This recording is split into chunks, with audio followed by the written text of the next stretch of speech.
for me. I grew my first following to 7.2 million followers with my ex on TikTok. We grew to about 1.5 million on YouTube. I got about 700,000 on Instagram. And I am partnering one of the world's largest talent agencies for creators called Creators Inc. Context and consistency. I think those are the two most important things when it comes to making content. Relatable and raw content. I think that is very important as well too.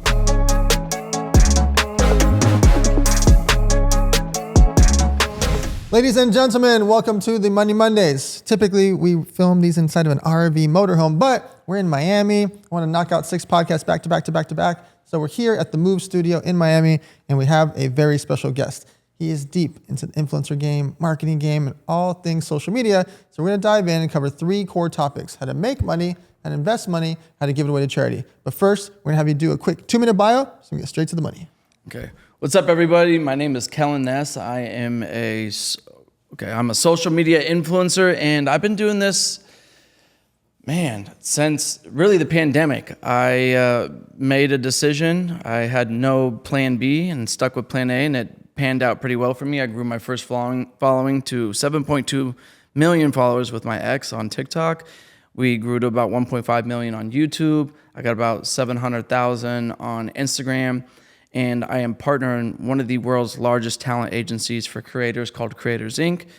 And yeah, I lived in Scottsdale for the last 3 years, and I just moved to Miami here in January. Very cool. Yeah. So what do you think makes people stand out? There are tens of millions of people that are trying to be influencers, but very few get past the 50,000, 100,000 follower mark. How did you get to 7 million? Context and consistency. I think those are the two most important things when it comes to making content. Relatable, raw, and relatable and raw content. I think that is very important as well too. So someone out there wants to start to actually make money, right? They got their first 50,000 followers. They got some action going. They got a couple of viral videos, but now they actually want to approach a brand. How would you say to actually go approach a brand and go get the first $500, $1,000, $2,000, etc.? For me, I always look at it as like when you're ready, brands will approach you. But if you want to take a proactive approach, you could always use, there's so many different ways to make money online, especially on TikTok. Once you hit 1,000 followers, you can go live on TikTok and you could battle people and make money that way. Once you hit 5,000 followers, you can start making money on TikTok Shop.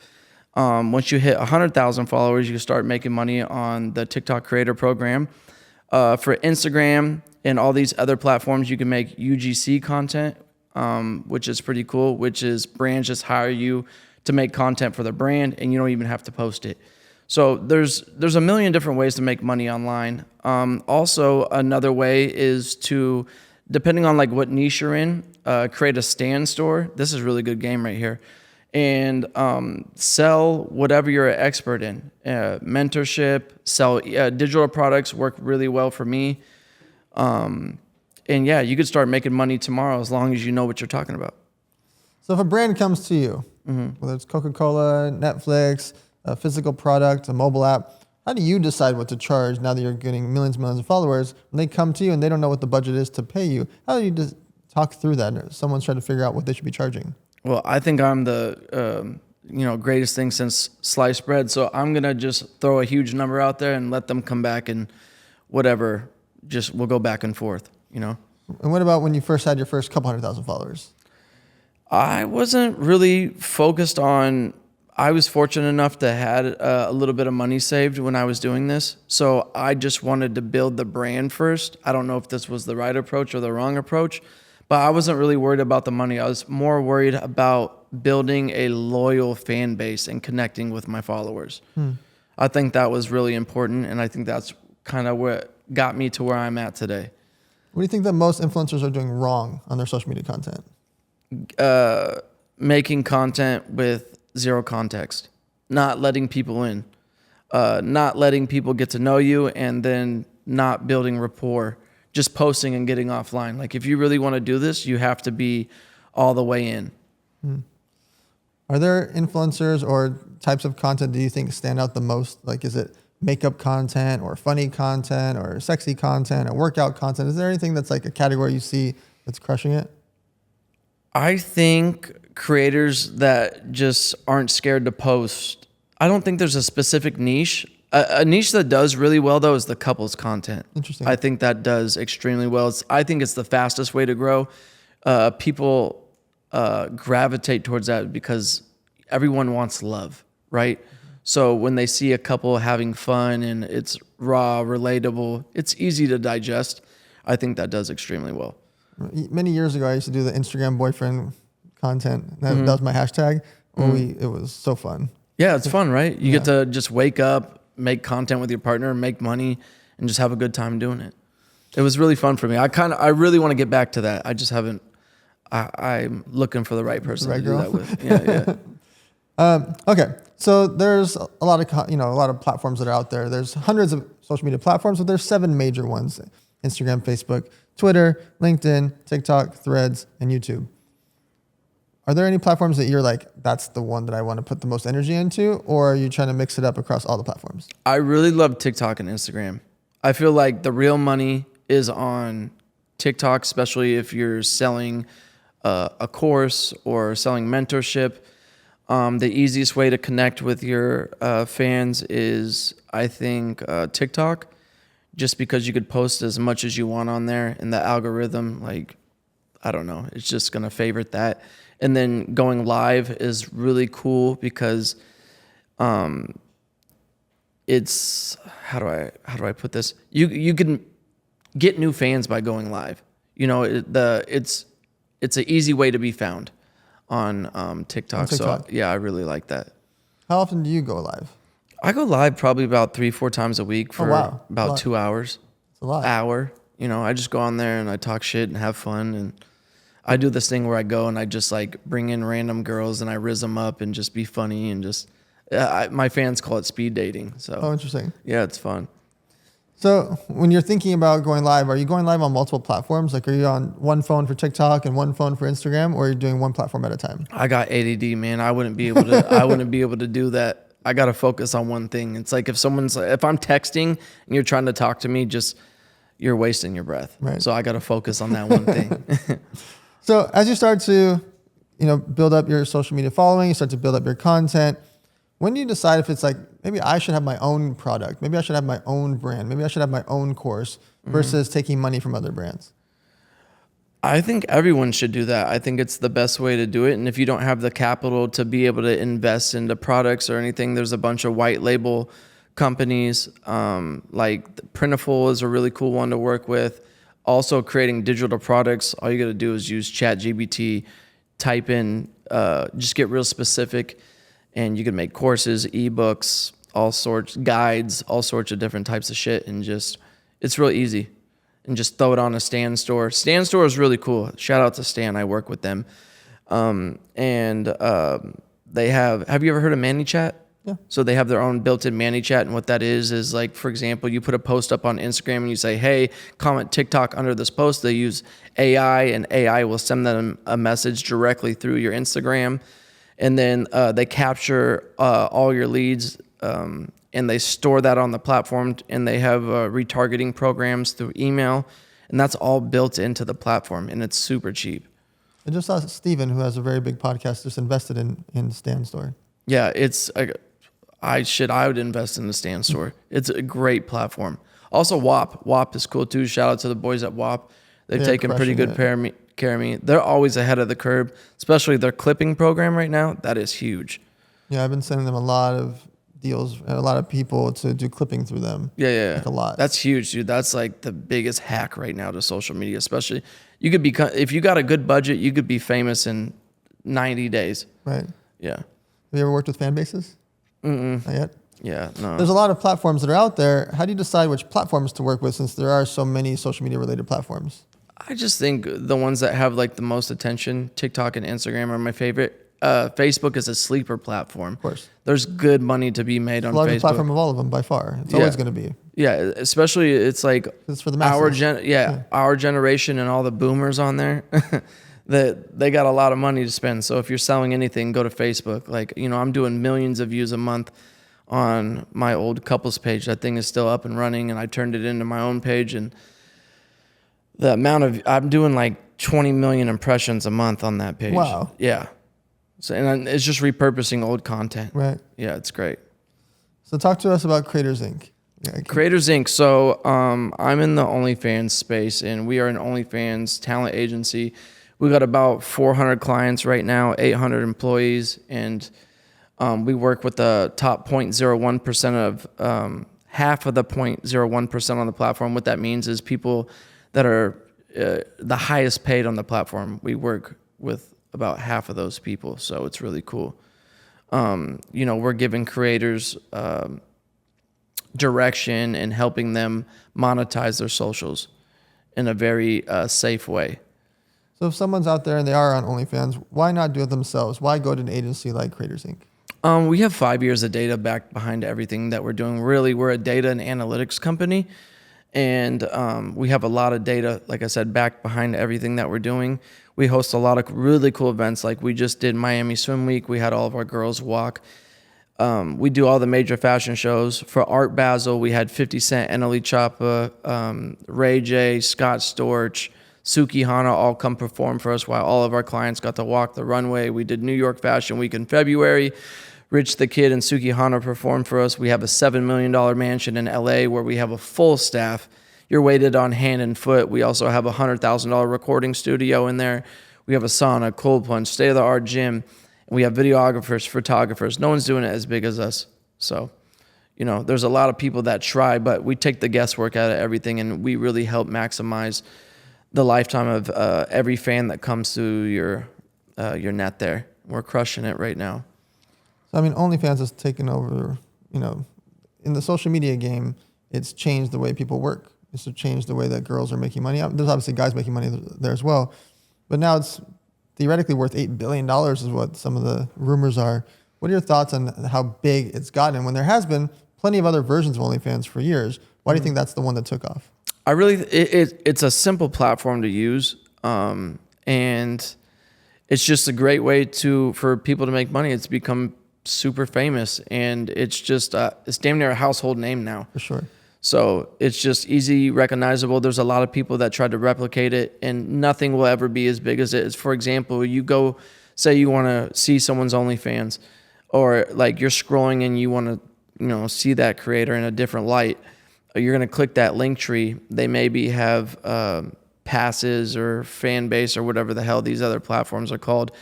And they're always going to click that OnlyFans because they know exactly what they're going to go and get there. So let's take off the make money side. Let's talk about the investing side. Mm-hmm. You get bombarded by deals, right? Invest in my restaurant, invest in my nightclub, invest in my clothing brand, invest in my energy drink, invest in my record label. When you're surrounded by so many people because you go to so many events and you throw so many events, how do you decide what you actually want to put money into? I think it's the person. I invest in people. I don't invest in businesses. Interesting. So, I look at their results and what they've done. Actions are always, women lie, men lie, but numbers don't lie. So always going to check the books and see what's going on there. And also, like I said, I invest in people.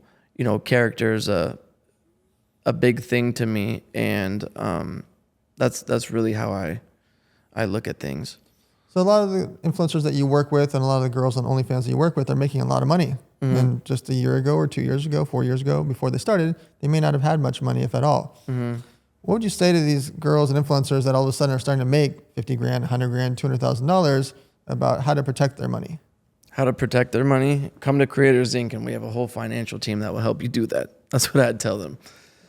But yeah, it's, like you said, a lot of these people have never had money before. So, they go get the bag, they go get the car, and they blow through that money quick. So at Creators Inc., what we do is we really teach them how to secure their money. We help them with taxes. We have financial people that help them set up, Schwab accounts and all these different things to help, manage and protect their money. That's great. Yeah. We've seen it happen with athletes and rappers, and then we hear all the stigmas and stories over the years, and most of the time it's because of the people around them or their lack of access to information. And so I'm seeing that now with so many influencers being so young, and all of a sudden making these crazy numbers, from social media or from OnlyFans or for certain platforms, my fear has always been I just don't want them to go through what I've seen so many people go through, which is they make hundreds of thousands or maybe make millions and then they light it on fire with these big overheads. Yeah. So what about your brand side? All these brands come to you left and right, and you've got all these different options. How do you choose what brands you're willing to put your likeness on that you're going to make content for? Man, for me, really, it's like the things that I believe in. Like, for example, when I first started, I had McDonald's come to me and pay me $20,000. I wouldn't take another brand deal from McDonald's just because I don't believe in their product. You know, I have to really, if I'm going to push something on someone, like alcohol companies or tobacco companies that come to me, or even weed companies that come to me, you know, I don't drink, I don't smoke. So I look like a complete fool working with some of these companies and pushing things that would harm someone. I just wouldn't put my name or brand behind that anymore. So it's all comes down to integrity and what I believe in. So that's how I choose the brands that I'd want to work with. Do you think someone can live in a random city and still become a big influencer, or do you think they have to be in like Miami, LA, New York type cities? No, not at all. People like to see people start at the bottom.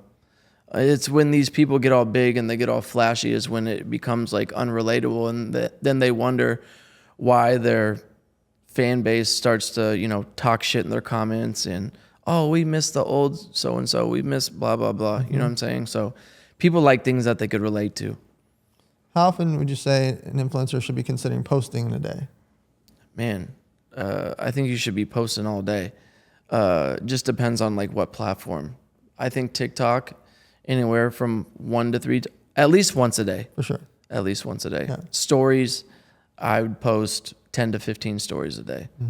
Yeah, just to get people familiar with you, and that's what people love about me. They know when they come watch my story, they're gonna, you know, have fun watching the story. Yeah, they're gonna have fun watching my story. It's like they're gonna get some value, or they're gonna laugh, or see behind the scenes of your world. Yeah, just see behind the scenes of my world. You know, I show a lot of my life. A lot of people don't like to do that, but I let a lot of people in. I'm not scared to show the true me and who I am, and that's why a lot of people like me, because I really show who I am, and what you see online is what you get in person. So let's do a rapid fire on the 7 platforms that are the major platforms. Let's start off with number 1, Instagram. What are your thoughts there? Instagram, amazing platform. Is Reels right now, best way to grow. Love those. Instagram stories are my favorite. Crushing it, yeah. And yeah, that's pretty much. I get the most brand campaign requests is for Instagram stories. Yeah. Out of everything. Yeah, I work with a lot of like meme coins and stuff like that, and I pay a lot of influencers to post on their story. That works well. Twitter or X. What do you think about Twitter? I don't really use Twitter, honestly. I think I should, but I don't like Twitter. I just never really used it, so I don't really I don't really know about it, honestly. Twitter would be good for you because you're in the crypto world, and it is a very crypto-friendly, crypto-centric place, so it's a great platform for you to build up because they are there. Yeah, deep. no, yeah, all the crypto people are on Twitter. Yes. Like when I was doing like NFT projects and stuff like that, I lived in Discord and I lived on Twitter. Right. Yeah. And because you already have such a big audience, you could easily build up your Twitter, but it definitely works for you in particular. I like Twitter, mostly because all of Silicon Valley's there. The whole tech space is there. Yeah. The whole poker world is there. Like the niches that I like, they're there and they're interacting there the most. And most of those same characters post once every 6 months on Instagram. Yeah. They barely ever post on Facebook. Like they tweet all day long. So that's something that I enjoy. Nice. What about Threads, the new platform? I used it for the first 8 days. It was cool. Yeah. And then it's probably a great platform. It's probably a sleeper platform. I think not a lot of people take advantage of it, but I feel like the people that really use Threads are probably thriving because I don't think a lot of people actually use it. Right. It's the fastest growing social media platform in history, but it has the lowest engagement rate of any platform. Like where you might have used to get 600 likes, you're getting 4 likes, not 400, 4. And it's the same page with the same amount of followers. They just don't have the same daily active users that they did before. Yeah, exactly. YouTube. What are your thoughts on YouTube? YouTube's great. I think it's a great way to post long form content. YouTube Shorts changed my life. I got 2 brand deals from YouTube for $50,000 each just to post on YouTube Shorts. Whoa. One YouTube short I got over 500 million views on, and I got What? I got 500,000 subscribers just from one YouTube short. Wow. One, that's it. I gotta go. I gotta 500 go to YouTube show right now. 500,000 followers off one short. Wow. Yeah, That's crazy. and I made 80,000 off that one YouTube short. Wow. We did Instagram. We did Twitter. What about the Facebook? Facebook's cool. Great platform. Like I said, that's a sleeper platform too that most people don't really use, but it's a great way to build brand, and there's a lot of money to be spent on Facebook. Do you ever use LinkedIn? LinkedIn. I used to sell like credit card mailers. You ever get one of those like hey, you're pre-qualified for a car? Yeah. I used to sell those before I did any of this. I ran a sales team, and LinkedIn was a great way for me to be able to connect with like CEOs and stuff like that. I worked with a lot of car dealerships, and that was the fastest way for me to be able to connect with, high level people. Are there other platforms that you think have a chance, like Rumble or any of these other platforms? Is there ever any reason to post anywhere else? Favorited. If you live stream on TikTok, Favorited is a great place to connect with fans and be able to make money. I have a friend, he goes on for 2 hours, makes $5,000 every time that he live streams. Yeah. It's interesting. Yeah. So live streaming is finally getting to America. It's been going on in Asia forever. Live shopping has been so normal there to buy things. It's finally taken off here in America this last year, and it's still, I think, not even scratching the surface. A year and a half ago, TikTok Shop was at 1.5 billion revenue. Mm-hmm. Then last year, it went to 15 billion in revenue. Mm-hmm. So 1,000% increase. And that number is going to get bigger and bigger and bigger. What are your thoughts about live shopping and getting into that space? I think it's freaking amazing. I feel like if you're not doing that, you're missing out. Especially like for all the stay-at-home moms and you're looking for an extra way to make money, learn TikTok Shop and get on there ASAP. Yeah, make $120 a day. Yeah, it's insane. I got a lot of friends that make 6 figures a month on TikTok Shop. If you got a brand, it's the easiest way. All it takes is one video to change your life. One video. That's it. Okay. On the charity side, why do you think it's important to have some type of charity component for your personal brand? Something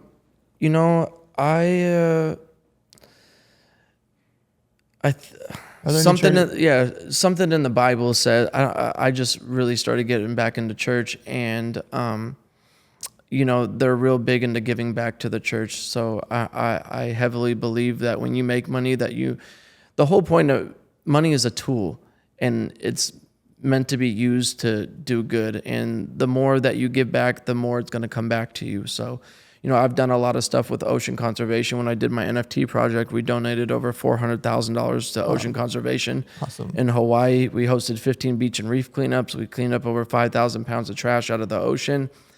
We saved 38 turtles. We planted like 1,000 eucalyptus trees on island, 4,000 vetiver plants. I took 10 people to Hawaii for 8 days and hosted a huge beach and reef cleanup out there. Gave away a Tesla. Yeah. So I've done a lot. And the ocean is like a huge source of, food for us, and we got to keep it clean.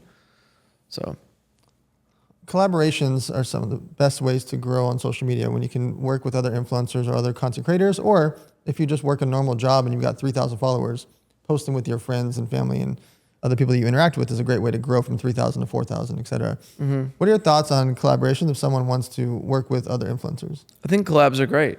Collabs definitely, especially when you start, you're posting all the time, it kind of edifies you when you start working with bigger people. It's just like a great way to cross pollinate and just get your name out there more. I think it's really good. At some point, do you want children? I have one. You have a child? Yeah, I have a child. He's 3 years old. His name's Banks. He's my best friend. I love it. Nothing that I love more in this world than being a father. I pride myself on being a great dad. That's one thing no one could ever tell me that I'm not, is a great father. And I get messages every day thanking me for being such an inspiration. and just, you know, being a great dad. Me and my son, we post a lot together. I love that. And me personally, I believe that just we all have the same purpose in life, and it's to create the man or woman that we admire in all ways and give that person back to the world each and every single day. And I think I do that with my content. And I'm just, you know, I want to be an inspiration to other, you know, single dads, single mothers, and just let them know that life isn't easy, and that if they just work hard and just need to be an example for their kids, that, you know, the main thing in life is just be there for your children and love them. You know, there's so many kids out there that don't have that. So it breaks my heart when people bring kids into this world and they abandon them or do anything like that. I want to adopt a child eventually. Yep. Yeah, there's just so many kids out there that just need love. And it just disgusts me when I see like other influencers with kids, or just people that I know that prioritize their vices and going out. And, you know, I see them out every weekend and their kids are constantly with like a nanny or their grandparents, and they're just out, you know, fucking off when they should be pouring that time into their children. So there's only one question that I ask on every single episode, and I've never gotten the same answer before. I have 124 episodes. So you build up from 7 million followers to 20 million to 50 million to 100 million followers, and you build up hundreds of millions of dollars, and you do all these companies, but at some point you finally pass away. What percentage of your hundreds of millions of dollars do you leave to your son? I leave it all to him. Yeah, all of it. I give him everything. Everything I do is for him. Wow. He's my best friend. I love him so much. And I give him the world. I love that. All right, so where can people check you out on social media? Is there any brands, products, Creators Inc., all the things, what's going on in your world? Yeah. You guys all follow. My name is the same on all platforms. It's just Kellan Ness. And, you know, if you are in the OnlyFans space and you would like to work with me, just shoot me a DM. I also do mentoring to help you grow and build brand online. There's a link in my bio. It's to my Stand store. You could book a call with me. It's only $500 for 30 minutes. Or you could sign up for my monthly mentorship. I got a bunch of ebooks. I got a great ebook. It's called Unfuck Your Parenting, to heal yourself from past trauma, so that way you don't pass those on to your child. I got a bunch of stuff. Just go click that link in my bio and you'll see everything in there. That's awesome. Mm-hmm. All right, guys, as you know, we cover 3 core topics: how to make money, how to invest money, how to give it away to charity, because we grew up thinking it's rude to talk about charity, which I think is ridiculous. We have to have these discussions with our friends, our family, and our followers about money, because it's part of our real life. Loans, taxes, accounting, leases, rent, salary, all these things are part of our daily life. There's nothing evil about that. It's a part of your world, and you got to be able to have discussions with your friends, family, and followers. So check us out on themoneymondays.com, and we'll see you guys next Monday.